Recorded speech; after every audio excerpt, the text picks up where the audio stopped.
Sedetevi. Stimate autorità, eminenze, eccellenze, cari fratelli e sorelle, nel mio pellegrinaggio ho voluto fortemente incontrare voi che a causa di sanguinosi conflitti avete dovuto lasciare le vostre case e la vostra patria e avete trovato rifugio nella ospitale terra di Giordania. E al tempo stesso voi, cari giovani, che sperimentate il peso di qualche limite fisico. Il luogo in cui ci troviamo ci ricorda il battesimo di Gesù. Venendo qui al Giordano a farsi battezzare da Giovanni, egli mostra la sua umiltà e la condivisione della condizione umana. Si abbassa fino a noi e con il suo amore ci restituisce la dignità e ci dona la salvezza. Ci colpisce sempre questa umiltà di Gesù, il suo chinarsi sulle ferite umane per risanarle. Il chinarsi di Gesù su tutte le ferite umane per risanarle. E a nostra volta siamo profondamente toccati dai drammi e dalle ferite del nostro tempo, in modo speciale da quelle provocate dai conflitti ancora aperti in Medio Oriente. Penso in primo luogo all'amata Siria, lacerata da una lotta fratricida che dura da ormai 3 anni e ha già mietuto innumerevoli vittime, costringendo milioni di persone a farsi profughi ed esuli. Tutti vogliamo la pace, ma guardando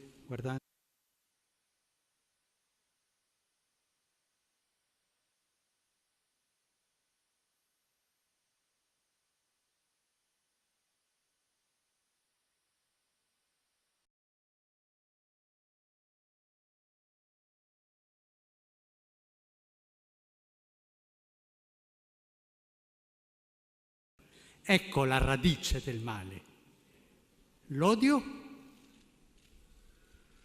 e la cupidità del denaro nelle fabbriche e nelle vendite delle armi. Questo ci deve fare pensare chi è dietro, che ci dà a tutti, chi dà a tutti chi sono in conflitto le armi per continuare il conflitto. Pensiamo e anche dal nostro cuore diciamo una parola per questa povera gente criminale perché si converta.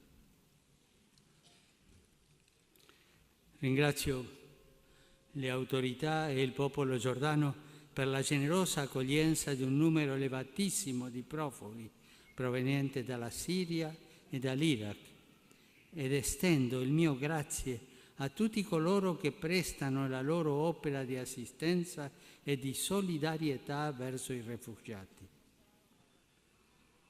Penso anche all'opera di carità svolta da istituzioni della Chiesa come Caritas Giordania e altre che, assistendo i bisognosi, senza distinzione di fede religiosa, appartenenza etnica o ideologica, manifestano lo splendore del volto caritatevole di Gesù, che è misericordioso. Dio Onnipotente e Clemente benedica tutti voi e ogni vostro sforzo nell'alleviare le sofferenze causate dalla guerra. Mi rivolgo alla comunità internazionale. perché non lasci sola la Giordania, tanto accogliente e coraggiosa nel far fronte all'emergenza umanitaria derivante dall'arrivo sul suo territorio di un numero così elevato di profughi, ma continui e incrementi la sua azione di sostegno e di aiuto. Rinnovo il mio accorato appello per la pace in Siria. Cessino le violenze e venga rispettato il diritto umanitario, garantendo la necessaria assistenza alla popolazione sofferente. Si abbandoni da parte di tutti la pretesa di lasciare alle armi la soluzione dei problemi e si ritorni alla via del negoziato. La soluzione, infatti, può venire unicamente dal dialogo e dalla moderazione, dalla compassione per chi soffre, dalla ricerca di una soluzione politica e dal senso di responsabilità verso i fratelli. A voi giovani, chiedo di unirvi alla mia preghiera per la pace. Potete farlo anche offrendo a Dio le vostre fatiche quotidiane e così la vostra preghiera diventa particolarmente preziosa ed efficace.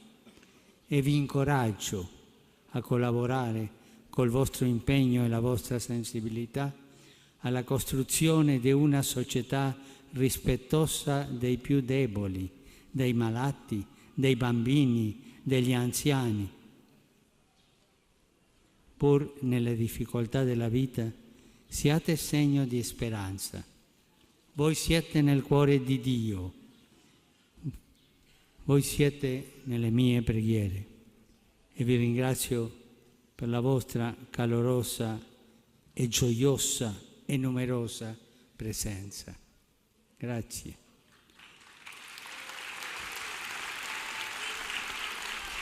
Al termine